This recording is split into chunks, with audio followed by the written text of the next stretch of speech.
Welcome back to the sculpting portion of the modeling stage of this training series. I'm going to jump right back in and address this upper half of our bird's body. First by pulling out his arms. So in sculpt mode, I've got dynamic topology enabled, and I'm going to jump up to my snake hook brush. Well, actually first let me do the inflate brush, and with a kind of a strong strength, let me just kind of push out a nub right here. There we go. This is going to be, well, actually it might be a little too far forward. Let me jump into my side view. Yeah, and try and line that up with the artwork a little more. There we go. Now I can jump to my front view. Let's see. And with my snake hook brush, let's try pulling out this arm. I'm not sure where my density is at. Yeah, it seems like a good density actually. Let's undo that. I need to change my curve because right now it's on this peak curve. So let me change it. Something like that. And let's pull out this arm. And I'll go section by section, not one perfect pull out. Just slowly kind of matched up to the artwork. I think in my orthographic I made his arms a little too muscly, perhaps a little too human looking, so I'm not going to match that exactly, but just kind of get the idea. Alright, so jumping back into object mode, we can see that my arms need a little bit more depth. So a way I can do this is with my inflate brush again, but when I inflate, it's going to push all the faces out in all directions. I want to limit the manipulation in the Z direction. So in the options drop down, I can we have these lock options. I can click Z, and this means that faces will never move in the Z direction, only in the other direction. So this is awesome. I can now make a stroke along my arm, and you can see that it's only getting wider front to back. It's not getting any taller. So let's undo that, take a little bit more time to get that right. Maybe increase my detail size to, let's go to 10. There we go. That's looking a little bit more appropriate. I can also smooth, but I want to turn off lock and try smoothing that again. There we go. I have a temporary bird style arm. Maybe increase the overall volume in this section here. Turn my detail size back to 20. Don't want to get too high too fast. There we go.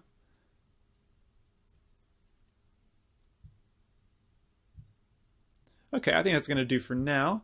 I want to take the majority of the time for this video to address the face, because that's going to be the most difficult portion, I think, to translate that appeal from the artwork, the 2D artwork, to the 3D model. So with a detail size of 20, I'm just going to make my way up, by inflating and smoothing back and forth all the way up this head. Let's increase the strength a little bit more than that. There we go.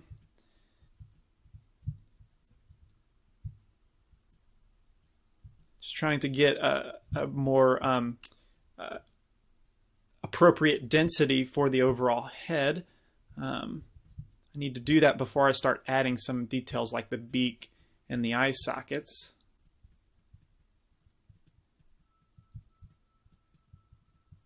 You can probably notice, if you don't have much experience with dynamic topology, that zooming in will give you finer topology overall.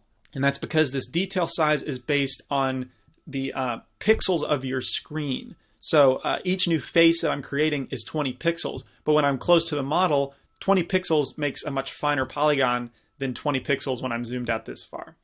So when you see me zoom in and it seems the topology is increasing, or the density is becoming finer, that's the reason for that. All right, so my density is pretty good. I'm ready to cut in the connection of the beak to the head. I'm going to do that with the crease brush. Make sure my strength is not too strong.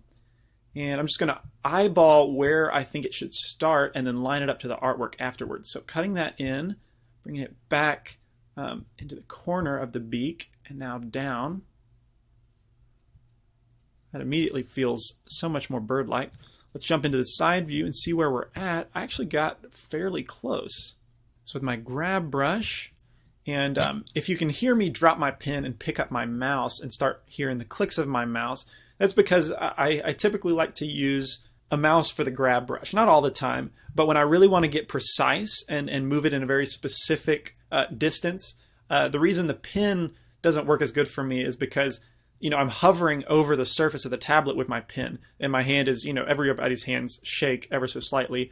But with a mouse, I can move it much more precisely. So that's the reason if you hear me drop my pen and pick up and start hearing mouse clicks, that's the reason behind that. Okay, so I need to pull down the corner of the mouth or the beak to match up the artwork.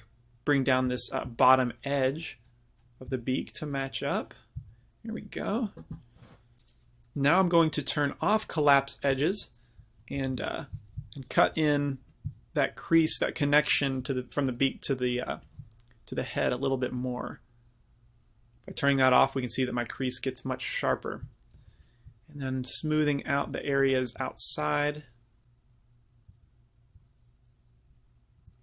There we go. Maybe cut in where the top and bottom beaks separate with the crease brush. Let's bring that in, down towards the tip of the beak. See, I don't use the mouse all the time with the grab brush. Here I'm using it with the pen, but you see right there, I let go of the surface and it dipped in real quick. So that's kind of the problem that I like to avoid by using the mouse. But anyway, just minor workflow insight. All right, now with my pinch brush, I want to pinch this up to be a little bit finer. Go back to my crease brush and just crease in the top portion of the beak connection. Smooth out around it. There we go. All right, the head I can tell is just going to be pretty weird. I think because in the artwork you can cheat with 2D. Like from this specific angle, the bird looks incredibly cute, incredibly appealing. And Tim did a great job with the shading that gives me a pretty well-defined idea of what this looks like in 3D. But in order to find that same appeal in 3D, I have to do some searching.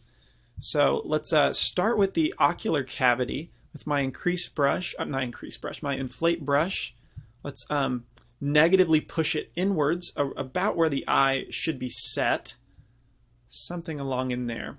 And also when it comes to birds, their eyes don't really face forward. They're set to the side so that they can see behind them, in front of them, and basically all directions for each eye. But since this is a stylized bird, we want to inject some more human qualities into the face because we relate to that a little bit better.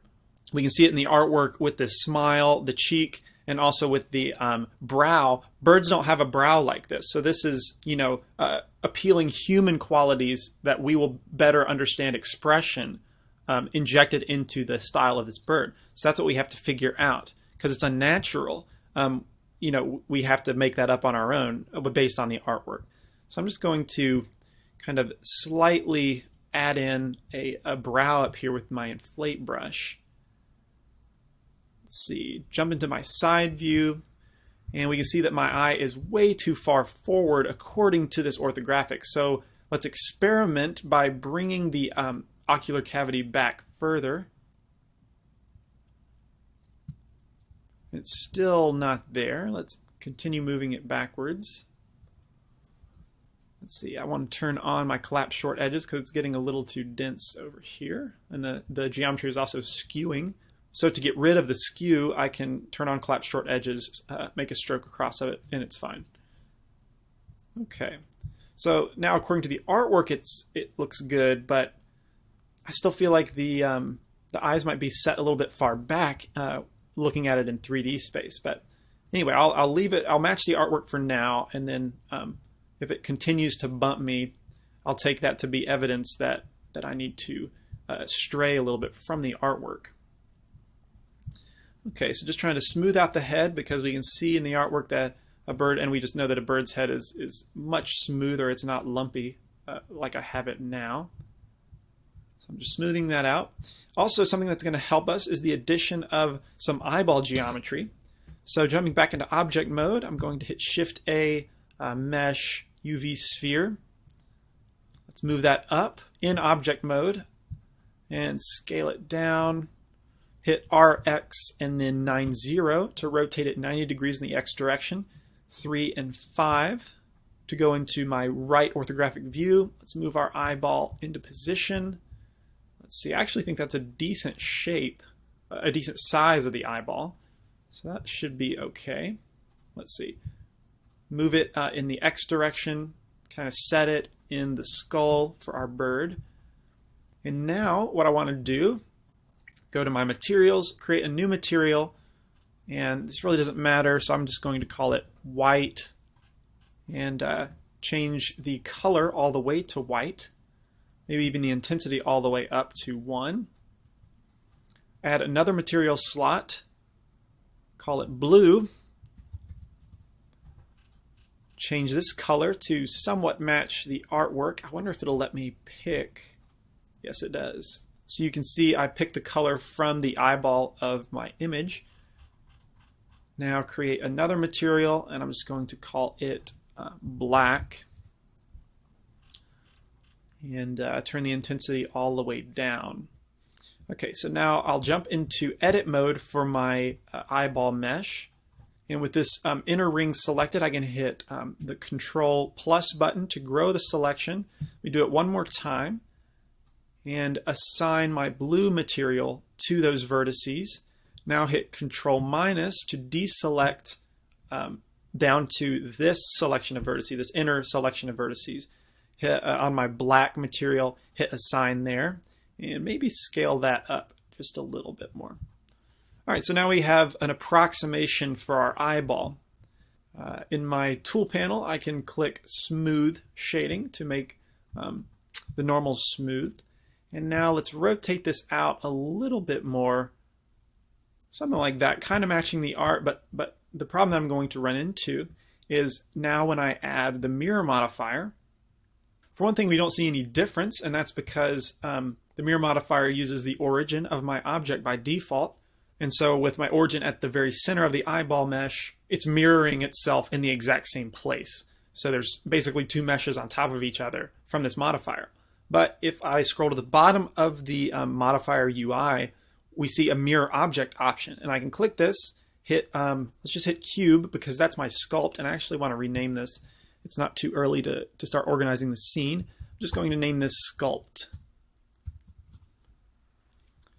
And my eyeball meshes are now mirrored using the origin of this sculpture mesh, which is at the center of the world. So we get a mirror across in the X direction. Okay, so the problem that I think we're going to run into design-wise is over here in the artwork, we can see that our eyeball is looking off to the side, and we can't actually see what the other eyeball is doing. But we know that eyeballs generally track the same direction. They're rotated the same way. So you can imagine that the other eyeball, if I just rotate this way, is doing something like this, where you know, our left eyeball, I know it's being mirrored, but imagine that our left eyeball is looking off to the bird's left side this way. The other eyeball will be doing the same. But this works well with a human face because we don't have this ginormous bulge at the bridge of our nose area. So I'm going to have to rotate the eye to look pretty much forward, I think. That's the only way that it doesn't bump me. He's not going googly-eyed this way. He's not going cross-eyed this way. So I'm going to have to make it look appealing with the bird staring straight forward. But also in general, I think the eye is still located too far to the outside of the head. It's kind of bugging out a little bit, so I'm going to move that inwards. I really need to go more, actually. Okay, I'm going to put it right there, and now I'm ready to start sculpting the form around the eye. So with my sculpt mesh selected, I'll jump back into sculpt mode. I'm going to use my inflate brush, and holding control will negatively push my mesh into itself, so I can reveal more of this eye and kind of emphasize the eyeball socket.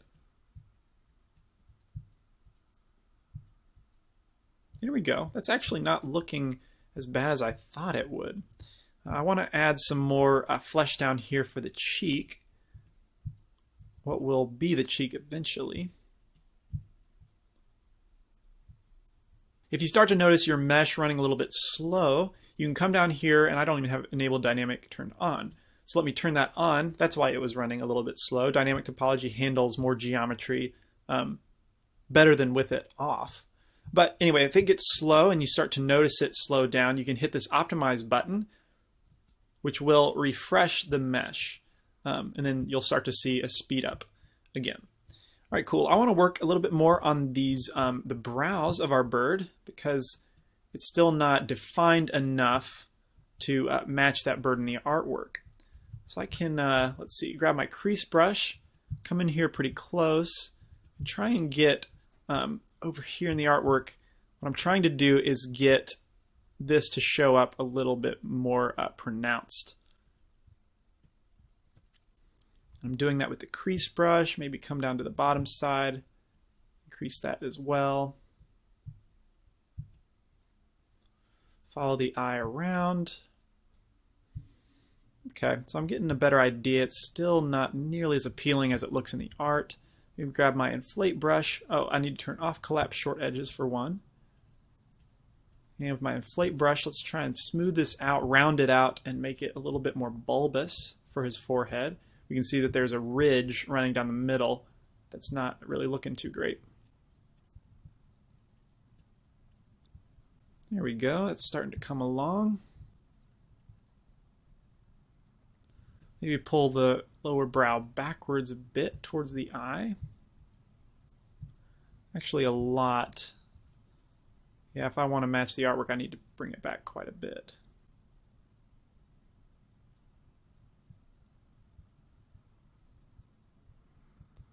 Let's see, take a step back, see how this is feeling. It's not terrible, but it's not great either. I just need to take a break from explaining what I'm doing and try and discover that shape.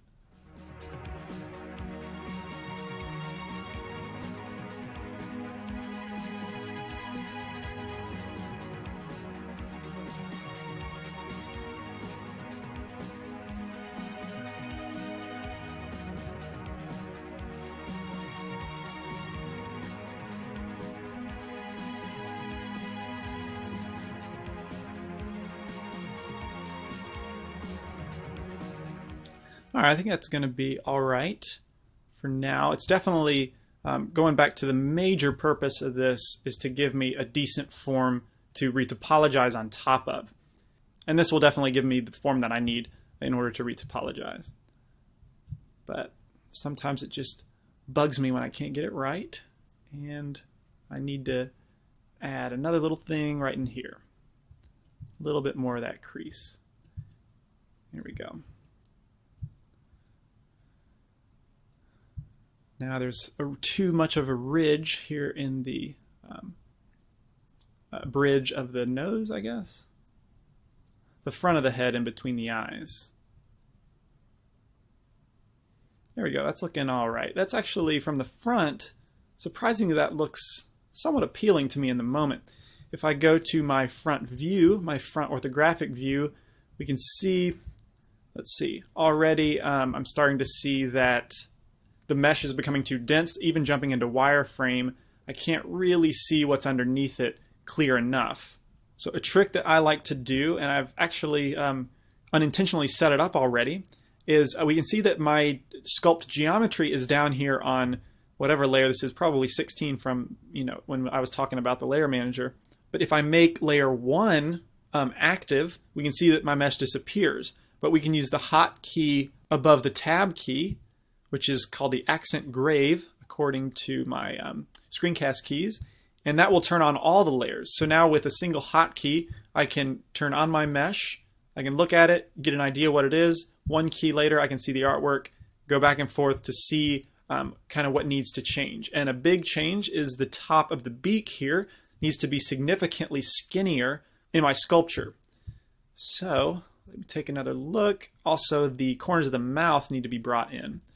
So with my grab brush, let's just bring those areas in.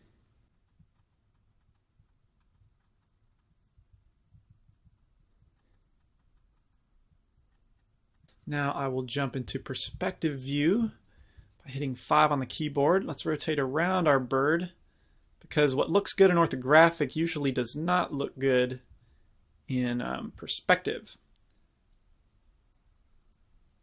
And yeah, I'm starting to think that I might need to bring up this area behind the eyeball, bring it up forward, also bring it out a little bit. Okay, maybe inflate the back of the head now. Give it a little bit more meat. And of course I have symmetry turned on over here in the sculpt tools in the X direction. That's why I'm sculpting on both sides, and it's staying symmetrical. Yeah, I think that's, let's see, maybe smooth it out. There's too much of a ridge here. It looks like the brow continues all the way down here, and it really needs to flatten out a little bit. So we have a brush, conveniently flatten. Let's just flatten that out. There we go. Yeah, I think that's better. All right, I think I need some more meat as well up here at the front of the head, just above the beak. First, let me check the artwork, see if it's even matching still. I can bring it out a little bit more. Match the artwork. Maybe bring up the top of the head as well. Going back to perspective view, get an idea for what that's looking like. Zoom far back. Yeah, I think that's feeling decent. Let's see. Compare it to the artwork. It's not going to look exactly the same, but from a similar angle like this, because it's kind of a 3/4 view, according to the artwork, we can still see the brow from the other side, and that's not something that we see over here. So perhaps I can bring this section down in the head. Also, I need to do that anyway just to kind of better round out the head. There we go. We've gotten rid of that peak in there. All right, so I'll leave that for now and continue on down to the beak because I need to address that. And with my inflate brush, I want to stroke across this crease, because what it will do is push the opposing sides of the crease closer together, and really emphasizes that crease very nicely. So with my flatten brush, let's try and flatten out this beak. Oh wait, wrong brush.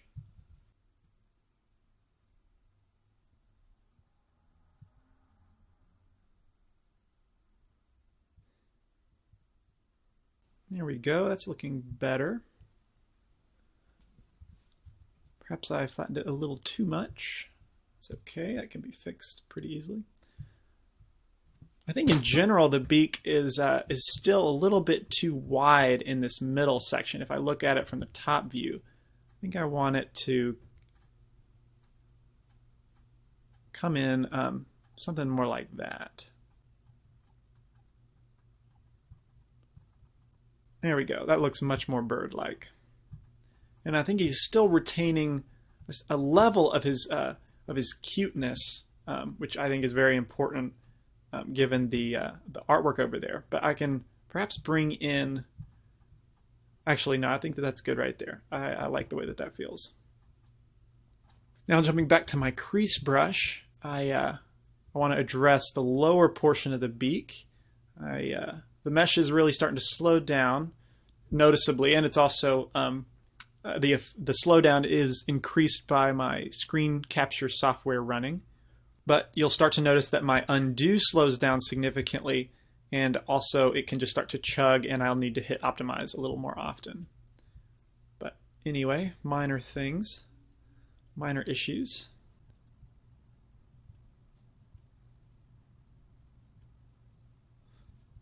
All right, I want to add more of a ridge down here at the bottom of the beak, the bottom of the lower beak, to sort of match the top. How's that feel? That's feeling pretty good. Last thing I think I want to do with the beak is, well, there's a couple things actually. So with my crease brush, I'm again going to come in here closer and emphasize the crease with a smaller brush size. Maybe push in the corner of the beak a little bit more into the flesh of the head. Yeah, and then inflate that area. Yeah, to make it a little bit more bulbous and fleshy around the beak. There we go. Back to the crease brush. Just emphasize or strengthen this crease at the bottom.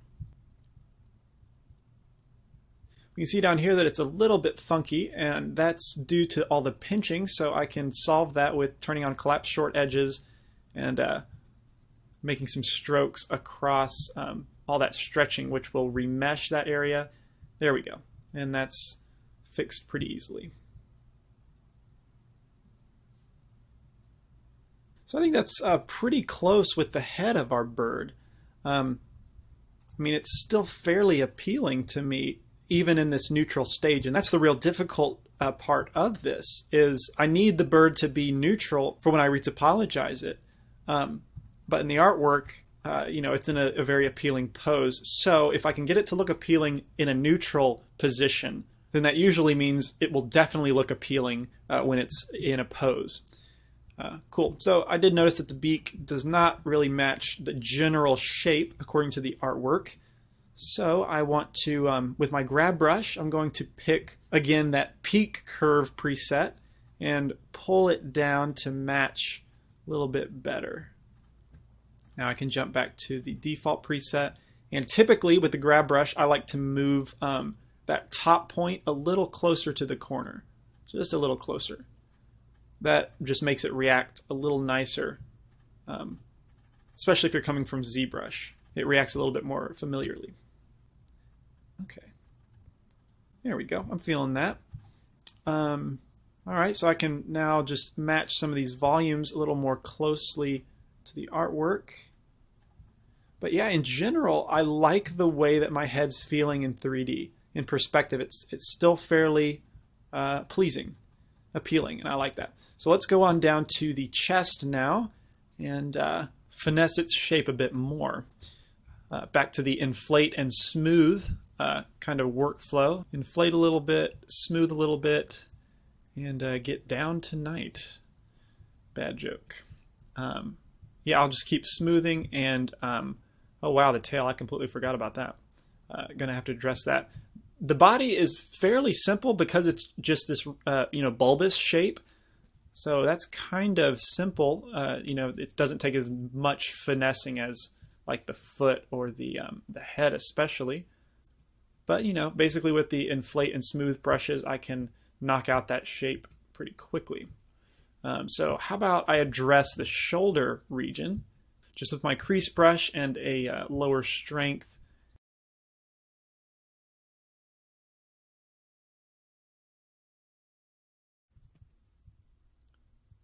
If I look at the artwork of the shoulder, we can see that there's, you know, based on the shading, there's a pretty substantial crease towards the front of the shoulder, something like that. Yeah, that needed to be there, definitely.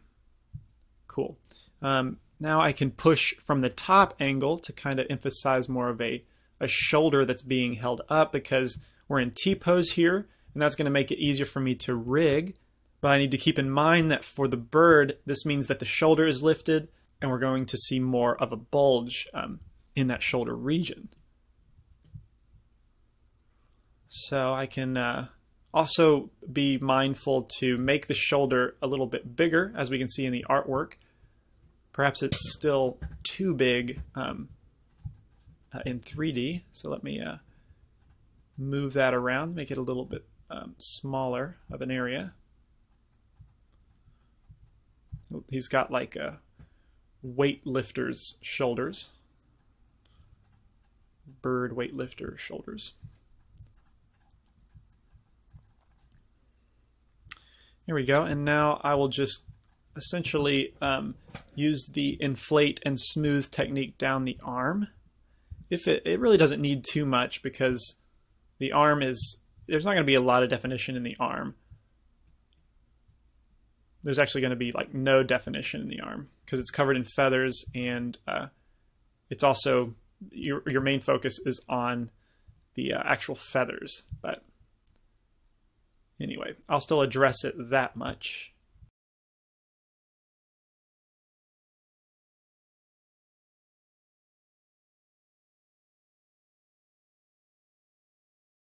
There we go. I think that's going to be fine for the arm. Enough for retopology, certainly. Okay, cool. So the only area now that I need to address is the tail. So let's get on down there. This will be quick, just with my inflate brush. The old inflate and smooth technique. Inflate it up, smooth it down. Let's see, I can probably move the connection of the leg out a little bit. Kind of increase the width of the tail. Ooh, we can see that I've lost symmetry. Whenever you've lost your symmetry with dynamic topology, it's very easy to get back. We have a symmetrize option over here. And so let's figure out what direction I need to go. Let's see, on the right side we have positive X, as you can see by this little icon in the bottom left. Whatever direction this red line is pointing is positive X. So the direction here we need to change from positive X to negative X. And I'll hit symmetrize. And you can see that the mesh tweaked a little bit, but now it's perfectly symmetrical. And going back to the tail, we can see that the symmetry has been salvaged. So I'll jump back into my right orthographic view, and let's pull down these shapes to match our artwork a little better. Just going to pull that tail out there. Hopefully it will blend in. The idea here is to blend in this, piece of the body into the tail feathers.